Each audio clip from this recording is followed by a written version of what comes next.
Hola a todos, bienvenidos a este video el cual va a tratar del pH sustento en el equilibrio químico para la vida celular. ¿Saben cuál es la función del pH en el equilibrio del organismo humano? Bueno, pues vamos a verlo. El organismo humano se encuentra en constante equilibrio, es decir, en homeostasis, que más adelante explicaremos qué es. Y este equilibrio engloba varios factores, por ejemplo, la temperatura, los líquidos, los electrolitos, las hormonas.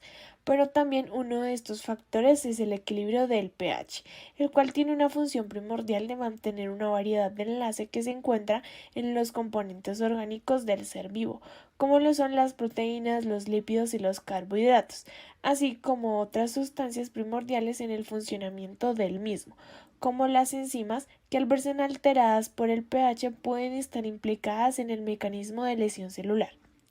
Para entender un poco esto, daré algunos conceptos claves. Uno de estos es la ionización. Es la formación de iones a partir de una sustancia que presenta enlaces covalentes al encontrarse en solución acuosa. La disociación es la separación de iones que existen en una sustancia en solución acuosa.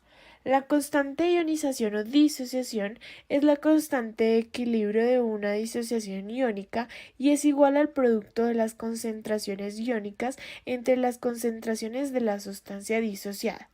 Ahora bien, recordemos un poco de la teoría de Arrhenius.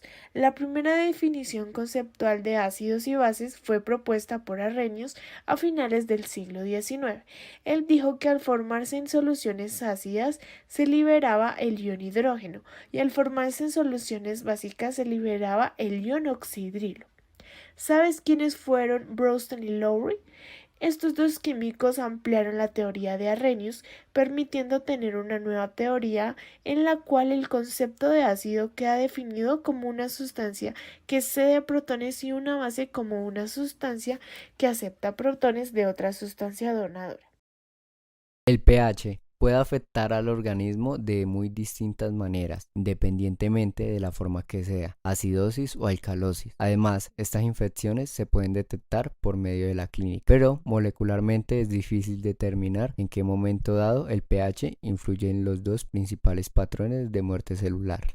El pH ácido puede alterar la homeostasis de la célula de diversas formas. La primera forma es alterando la carga eléctrica de la estructura terciaria o cuaternaria de las proteínas, que normalmente mantiene una carga negativa o un pH alcalino. Provoca un desenrollamiento de la proteína por repulsión entre sus estructuras por poseer una misma carga.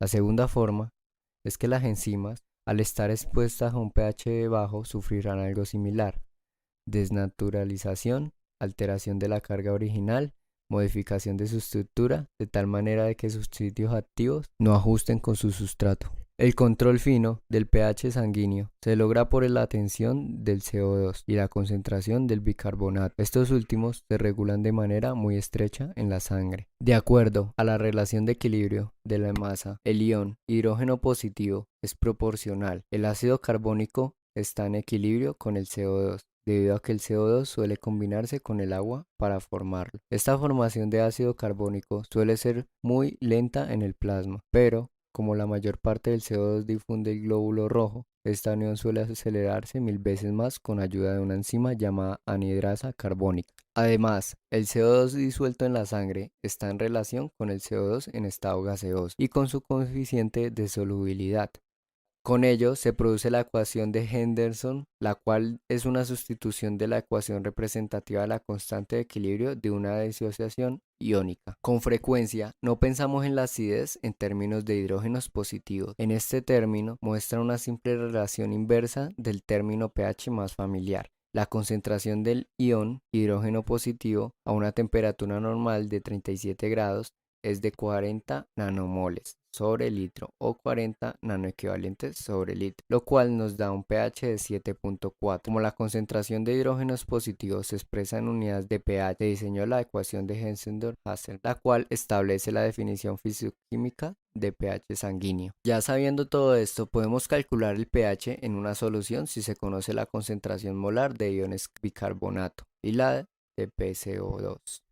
Por otro lado, el hiato aniónico, en algún momento dado, el organismo puede tener componentes de la dicha ecuación dentro de los rangos normales y presentar alguna alteración ácida básica, principalmente la acidosis. Esto debido a que puede haber alguna alteración en la concentración de cationes o aniones no medibles que pueden influir.